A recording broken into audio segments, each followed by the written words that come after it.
we will look into the Sonic Blade, both universal and Ken specific, how we can use it in this matchup.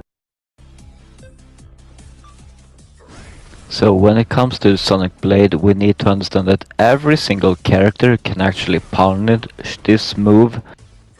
Most characters can punish it with a low attack, such as a sweep or crouching medium kick, depending on if they can distance themselves correctly. And some characters also have specific moves that can counter this move also, and Ken is one of them, like here. Guile putting out the medium blade over and over, and I tried to punish this move by just doing the run into Shoryuken, and it wasn't really hard at all to actually punish this after a few tries. Ken really just need to press 2 kicks once he sees the blade coming out. That's the only thing he needs to do. If Ken are closer, he can use the crouching medium kick into corner carry like this. So, and also he can also use his OD Hadouken to counter the blade. So overall in this matchup, you should use this move very sparingly, like almost never, because you really don't need to use it in order to zone Ken out. We will take a look at Ken's sweep attack after and see what we can do from all distances. So if we block this, this is a -10 move from all ranges. So the easiest punish we can do back is our own sweep. It doesn't matter for Ken if he tries to space it correctly, because he can't. The sweep will always be able to punish this. So we can use the sweep target combo if we feel like to punish him a bit harder and to get some space. We can also use the crouching medium kick or a flash kick if he is a bit closer.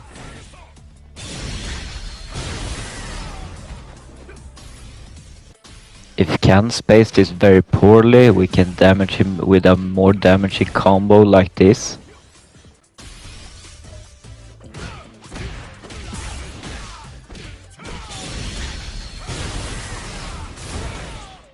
From most ranges, crouching medium kick into a flash kick works.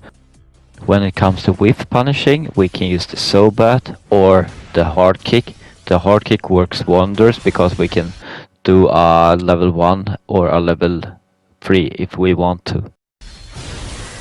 So we will look into how we can find solution of throwing a Sonic Boom close and still be able to charge in time. In my Sonic Boom Part 2 guide, I talked about pre-charging, which is we put forward and down back again before pressing punch. So we're charging the flash kick before we even have thrown the Sonic Boom. So we will actually start charging the flash kick before even the first charge is thrown, the Sonic Boom. So if your opponent feel like jumping, yeah, they can pretty much try to. You can do this with perfect Sonic Boom too, but it's much harder to get the charge in time, but it's still possible from time to time. This is a bit of a rare situation where they dash forward and they get counter-hitted with a Sonic Boom, but you get +6 here, and we will look into what we will check with afterwards instead. So when we get a perfect Sonic Boom, we get +6 on counter hit. That if we are close enough, we can connect into a crouching medium punch into a flash kick, or a crouching medium punch into another Sonic Boom. We can also use some bar to extend the combo with something more damaging. I did not lab this too much, but this works against every character, so just make sure to be prepared for this. We will look into the difference between waking up on the spot or back rolling when Ken throw us mid-screen, to see what we can do about it depending on what we are choose to do. So if we try to wake up with a jab on, if we recover in place, Ken will actually be able to beat us clean here if he times it correctly. And he can also throw loop us from this. So we need to understand that if we roll back instead, we have a lot of other options. So if we look into back rolling instead. So first of all, he cannot double dash forward and throw loop us from this. So the only thing Ken can really do to hunt us after is to either drive rush or to do a heavy dragon lash kick. And the heavy dragon lash kick he gets plus on if we block this. So we need to be prepared for this to flash kick it on wake up.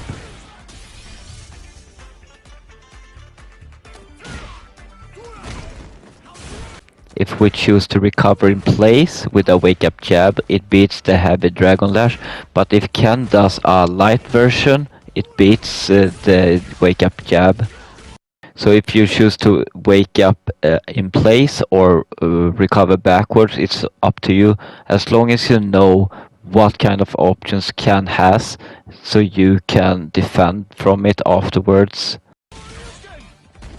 Ken's standing hard kick is a very good thing to use in neutral, so we will look a bit into what our options are against it.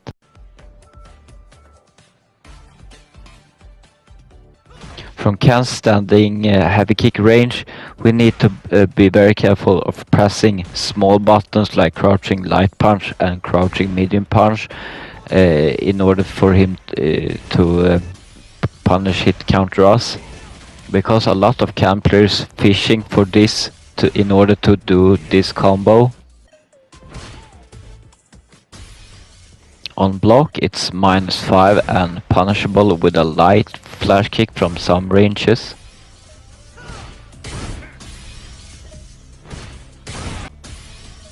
Our standing light kick travels very far and is able to punish Ken from more ranges, but he can also space it correctly.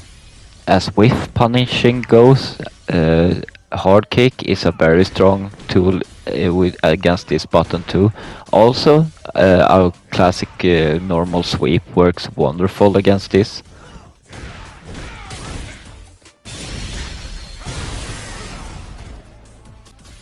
The hard kick is a very strong button to use here. It's quite easy to punish and you don't put yourself in any very big punishable situation after if Ken can block it.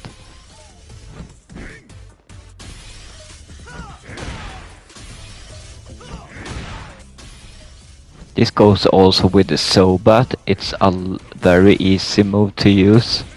But punishing with the Sobat can be hard to connect with a light kick after. There are many ways to whiff punishing this move, so make sure to find something that you feel you are very secure in using. So if we know the ranges our opponent want to press certain buttons at, there are so much easier ways to punish these if we know.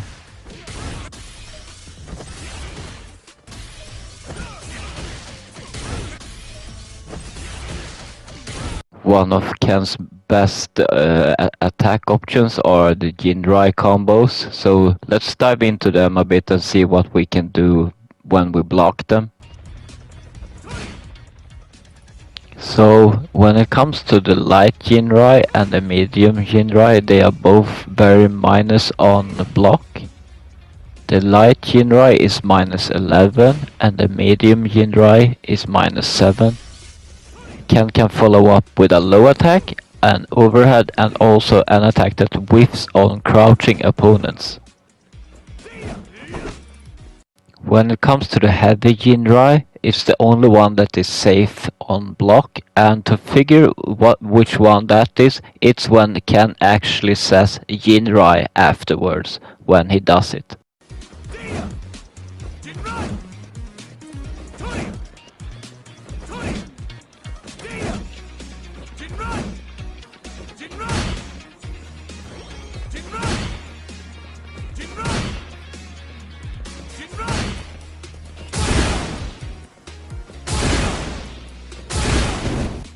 So if Ken does light Jinrai into the low attack, we can actually punish in between, but if he does the medium one, he will counter hit us if we try to interfere. The heavy Jinrai into the low attack is a true block string, and we cannot connect with a jab in between. The low attack ends with a -5 if it gets blocked, but an light flash kick cannot interrupt it and punish it. If Ken space it too poorly, we can actually reach him with a standing light kick. When it comes to the light Jinrai or the medium Jinrai, we don't need to care really if we want to do the flash kick, we can just do it. Because even if Ken tries to do a follow-up, he will get punished, and if he doesn't do a follow-up, he will get punished also if he doesn't space it super well.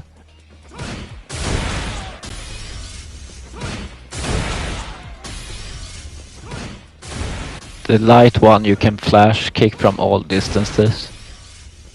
So this option covers both medium and light Jinrai into a follow-up also, and it can be a good option to use instead of the crouching light punch if it goes for the light into the low. Jinrai into overhead is -3 and is safe on block also.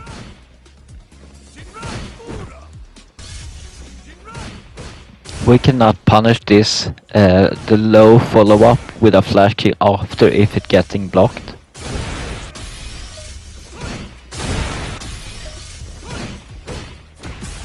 If we choose to block the follow-up, the low follow-up, we can try to punish it with a standing light kick, as I said before, and we can also try to extend the combo and punishing him way harder.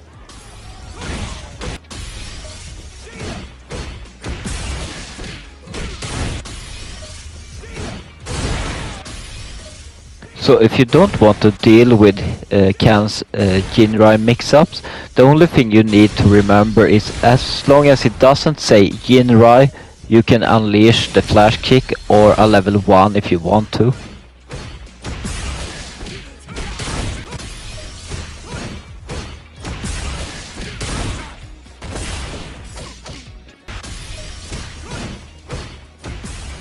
Just try to be aware of your meter management when you punish this move, because you can easily burn out trying to punish this. Lastly, we will look into Ken's OD Air Tatsu, how it behaves, and what we can do to stop it. So Ken can only perform a Tatsu while he's jumping forward and not backwards or neutral jumping, only when he jumps forward.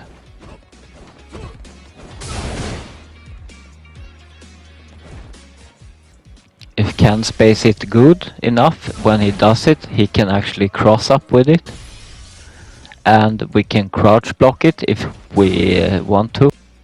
Even if we stand block, Ken can make it safe on block with the correct spacing. So our best option is to try to punish Ken while he's still in the air, and there are a few options to actually beat it very clean here. We can anti-air him with a flash kick, also with an auto-corrected one, and also the crouching heavy punch works good.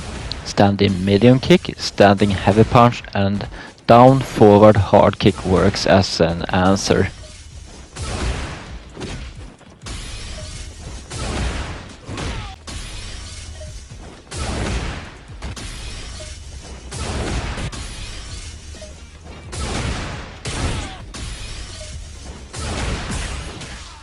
So there are a couple of options, but I do think that this one is the best one to use, the crouching medium punch.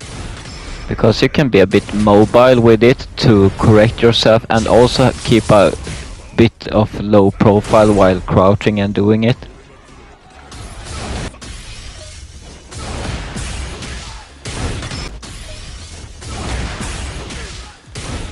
When it comes to air, you need to do the jump attack very early in order to beat it, really.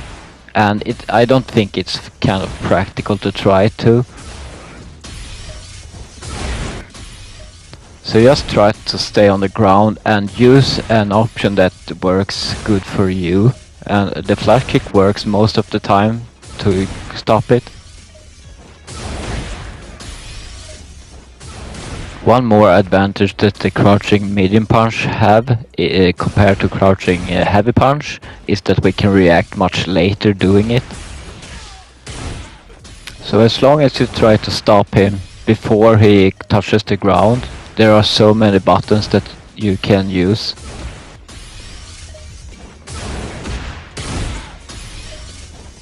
If you have seen that I have missed some things during this lab session that you think is worth mentioning, please do in the comment section below. So we have reached the end of this labbing session against Ken, and thank you so much if you are still watching. And I would appreciate if you could leave a like, and if you're new here, please subscribe for more upcoming guides and analysis videos like this one. And like always, shoot it!